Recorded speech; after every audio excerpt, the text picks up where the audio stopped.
సెయ్యి పట్టాలని నల్లని సీకట్లో ఒకదాన్నే కూసున్న దిక్కులేని పచ్చినయ్యి బావా నువ్వెప్పుడొస్తావని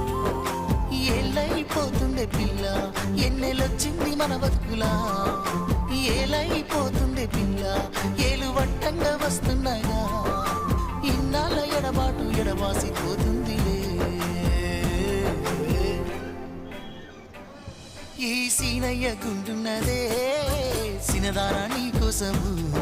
ఈ దూరాన్ని చెరుపుతూ తీరాల తెగినింది అందాల ఈ మానము